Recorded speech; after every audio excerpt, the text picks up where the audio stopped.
What's up, guys? It's Wednesday, July 9th, and welcome to a brand new episode of 3 Rounds with Daniel Cormier, presented by Total Wireless, the official wireless provider of UFC. They're in your corner with unlimited 5G data that will not slow you down. Hey, turn the volume up in my earpiece. Turn the volume up in my earpiece because, look, I hit him last week. Body shot. I ate his ass up, but he came back. D. Thomas back for another fight. D. I mean, you came back. Hey, I'm back, baby. I might have went down for a little bit, but I'm back for the rematch, man. Bring it. Let's go. Let me tell you something. This dude right here, Dean, and thank you guys all for watching.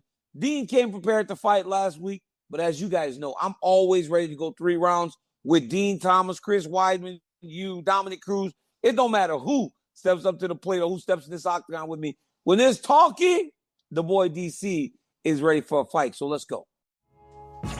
I'm gonna show you how. Round 1. Dean. Jon Jones retired a couple weeks ago. Said he was done. No longer is he ready to fight in the UFC. But then on July 4th, a tweet comes out. I have just re-entered the USADA testing pool. Figured we keep everyone's options open. What was your initial thought when you heard that from Jon Jones?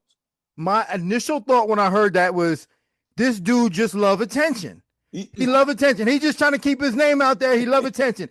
He like dangling his status over our head, and I hate it. I'm going to tell you right now, man, I don't give a fuck if Jon Jones ever fights again. I don't care, man. He's the greatest to ever do it, for sure. He's great. He's super great. But I don't care if he ever fights again. Just sit off and ride off into the sunday. You know, it was sunset. You know what I care about? I care about Ilia Topuria, Dustin Poirier, the dudes that's out there putting their life on the line for us. I care about those dudes. Jon Jones, I don't care if he fights again. Okay, so my initial thought was, why? Right?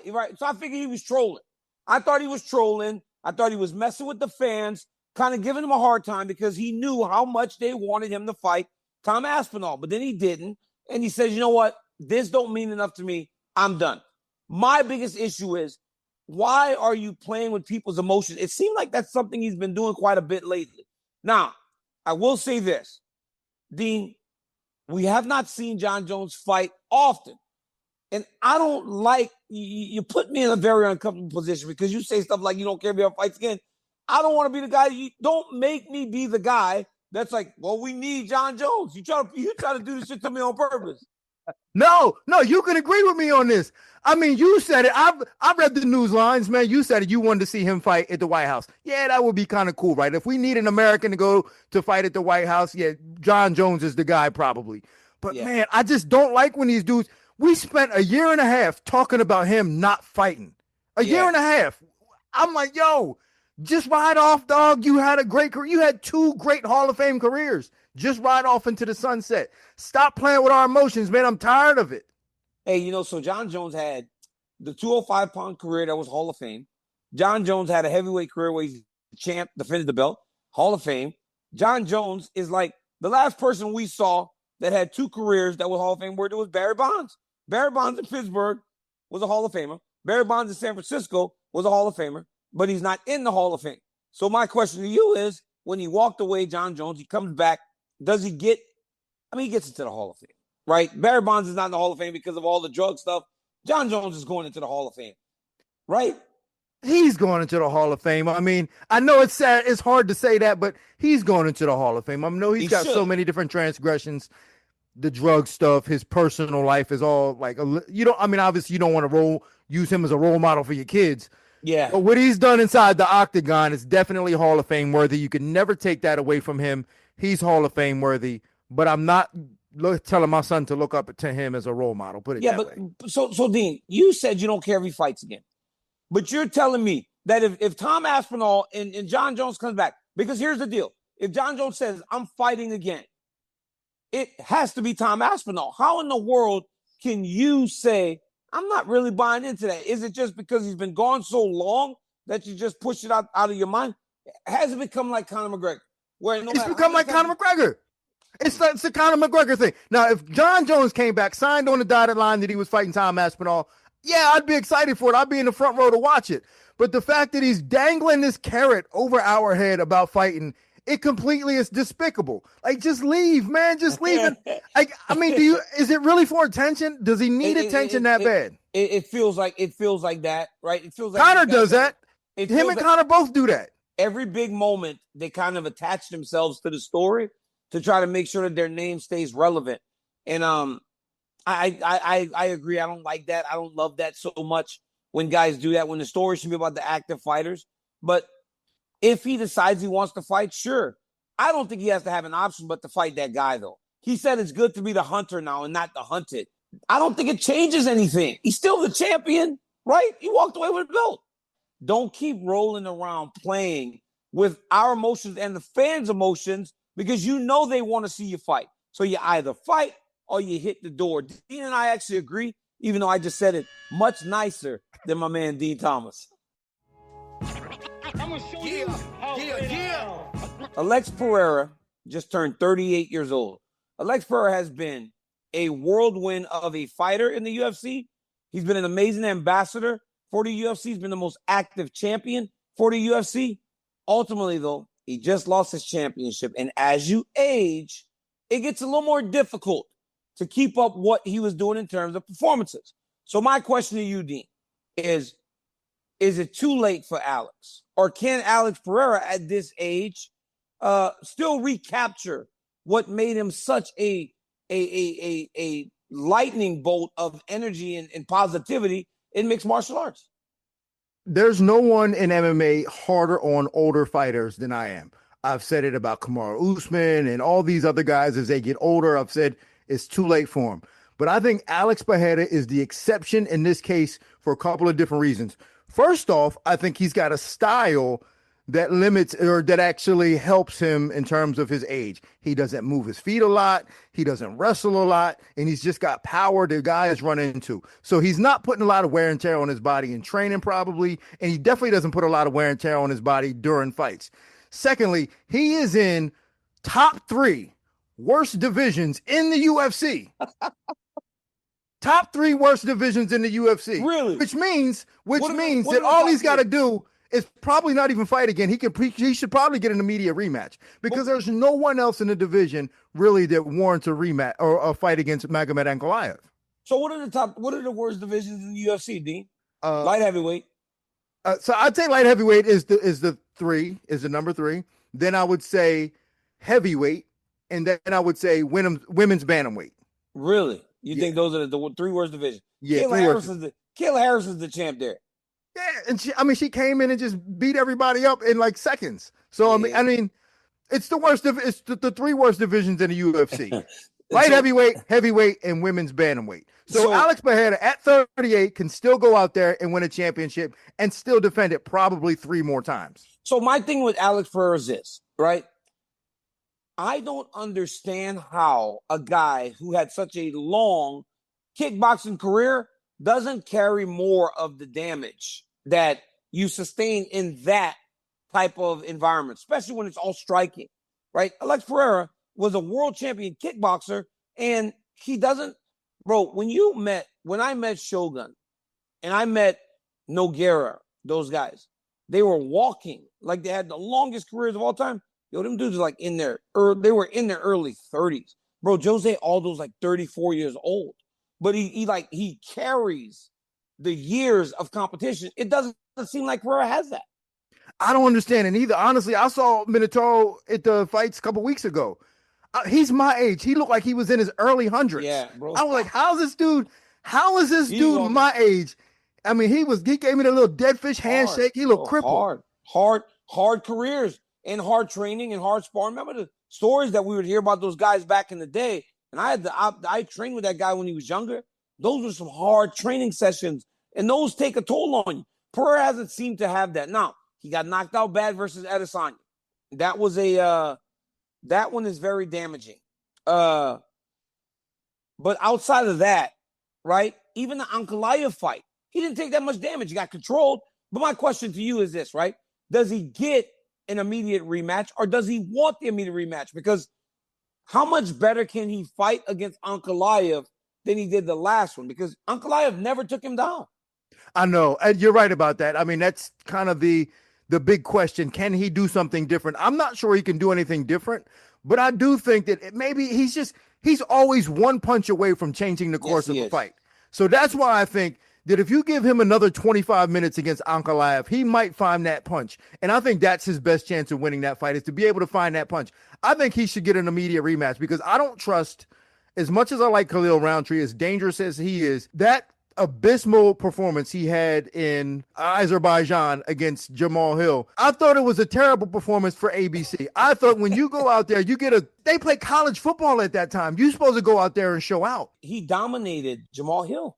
You got to do a little more. So I don't think he deserves the shot at the title. I say give it to Alex Pereira. Yeah, give Pereira another opportunity, or hell, put Yuri in there, and maybe Yuri gets past Ankalaev. But Pereira, I believe, even at 38, is still very, very valuable to this weight division. All right, guys. Hey, it's the boy DC, your favorite podcaster and also a role partner. And of course, fellas, when you're in or you're out of the bedroom with your partner or that significant other, you have got to satisfy their needs as you try to satisfy your needs.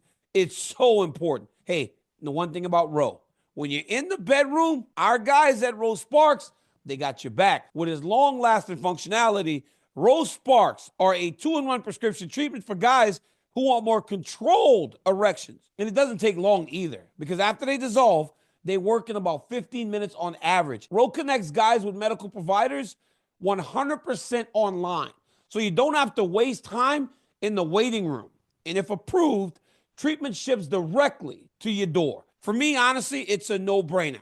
Ro is a must-have, guys. Trust me. New sex health patients get $15 off of their first order of Ro Sparks on the recurring plan. So connect with a provider at RODOTCO/DCTV. Ro.co/DCTV to find out if prescription Ro Sparks is right for you. Guys, that's RODOTCO/DCTV for $15 off of your first order. Hey, get them Ro Sparks. I'm telling you, they work. Round 3, Dean. Sean Strickland is a lightning rod for information. So now he's kind of getting into it with Dan Henderson, a great legend from mixed martial arts history. He said, he got in a little argument matches with some of the guys that thought he was going too hard. Dan talking about practice. He said, then he would go online and talk shit about him. And he did it a little bit too much. It just more socially. I didn't care what happened in the room. When you send it out to everybody to hear all that shit, it's disrespectful for your training partners, guys that are in there training with you, to help you out as well. He just did it too many times. I warned him a bunch. Finally, I said, hey, dude, you're done. You've got to go. Sean replied on the Overdog's Instagram page. He said, none of it's true. I was Dan's main training partner for his last fight. He retired, the fight team fell off, and when it was time to renew my membership, I left. But he is correct. I would make fun of the fight team constantly. They would do yoga and skip sparring. Laugh out loud. I'm talking Keith Berry. I'm talking about you. Funny thing is we're both at Extreme Couture now, and we spar regularly. What do you make of all this with Sean Strickland? I think it's depressing, actually. I really do think it's depressing to hear Sean Strickland talk like this, because the stories you hear about Sean Strickland from every high-level guy that I know that's ever worked with him said that he's like the best guy in the room. And I believe that he could possibly be the best 185-pound fighter in the world right now if he put his energy into actually fighting in the big fights. Dean, I gotta say this. I like Sean Strickland. I think he's an amazing fighter. But after watching the last Dracus fight, I cannot allow you to sit up on this and say he's the best 185-pound. That's my point. That's my point. That's my point. I'm not doing it. That's my point. If he put the same amount of energy that he does on fighting YouTubers and having beef with other people, if he put that energy into fighting the top contenders in the big fights, he would be winning. But he doesn't do that. I don't like Jim Stories getting out. Like that's one of the oldest rules in all of mixed martial arts, and I don't even know where it started. They have some things that are said time and time again that just don't make sense. Like, to be the man, you got to beat the man. If you win a belt, you got to defend it to be a champion. All that is nonsense. Once you get that belt, you're a champ. I also saw Sean Strickland getting to a fight with a guy that choked out one of his teammates in the in a smaller shot. I think it was tough enough. Chris Curtis was involved too. Dean, when is it enough? It's enough. That's my point. If he would take that energy, if he had that energy against DDP in the fight with DDP, he'd still had a belt. That's why I'm saying it's depressing. It's just the fact that he's so in the weeds right now. He can't see the big picture because when his career is over, he's going to look back and go, damn. Like, he can't see it right now. He's a knucklehead. And I'm sure Eric Nixick tells him all the time, hey, man, you got to focus on your career, focus on doing the right things because you letting these dudes beat you and you better than them. It's despicable. It felt like last fight was the first time I saw him and Eric not on the same page. Because for everything that Sean and I have had some great moments. I interview him every time he fights. We've had some great moments talking about stealing from Walmart and all kind of stuff. But like he usually is pretty locked in those regards. But last time was the first time I felt like him and Eric weren't on the same page in that fight. I don't like seeing pros going into fights, especially UFC caliber guys, world champions, fighting with guys on the smaller level because they beat a team. I don't know what happened in that situation. But you as a elite mixed martial artist, especially a UFC champion, you got to be the guy that takes the high road because we always have to take the high road. I'm constantly getting disrespected. I know, man. That used to bother me, DC. I ain't gonna lie to you, man. I know you my dog. I know we go in here, we go back and forth, but you my dog, man. And I feel disrespected when people forget how good you were and how much of an imprint you have on the game. I'm disrespected by that. And you're right. Sean Strickland needed to take the high road on that and just let it go because he's supposed to be the man. When you saw that, what are you thinking? Like, those guys are fighting in the octagon with a guy that just fought. You got to at least respect the guy enough to know that he just fought a fight. Exactly. But for me, I'm more so thinking like, dude, where was that guy in the third round against Dricus? I think Sean Strickland is a tremendous fighter. I think he's got to reel it in a little bit, though, because it seems to be going off the rails. I mean, hell, go back and watch the interview he did with Laura Sanko. That was uncomfortable. Let's get it together, Sean Strickland. Now for my final thought. Guys, UFC Chicago. Khamzat Chimaev is supposed to fight Dricus du Plessis. Not even a month ago, there were rumors that Khamzat Chimaev was injured, that he was not going to be in Chicago. Guess what? He's going to Chicago. I saw him training with Coach Calavita in the garage down in Los Angeles. And if you're training with that man, there is nothing wrong with you.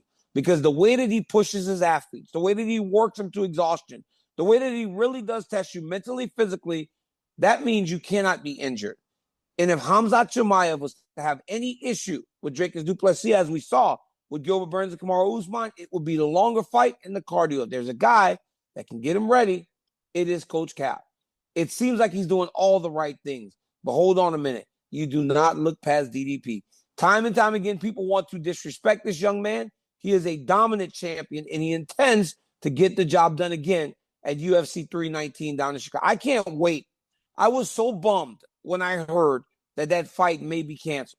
But now that I know Chimaev is here, Chimaev is in the United States, it's all systems go. And there's nothing better in terms of that thought to me as a guy that gets next to the octagon. Boy, it's going to be good. I cannot wait for UFC 319. Dean, thank you again for coming on. Bro, I love challenging. I love going back and forth with you. It's amazing. I love this concept, and I love having you on the show. Thank you, Dino. My man, always. You're the man. Guys, until next time, like, subscribe, and tell your friends to tell their friends that DC's got a YouTube channel. I'm doing things like 3 rounds, check-ins, and so much more every single week. Until next time, peace. Hey, and also, Ben Askren got his lung transplants, guys, so he's on the mend. I hope to have an update for you guys next week on Ben, but I spoke to Amy recently, and they were very happy and thankful for all the love and support you guys have given them, and also for the people and the families that donated the lungs that are now allowing Ben to start his road to recovery. So again, till next time, peace.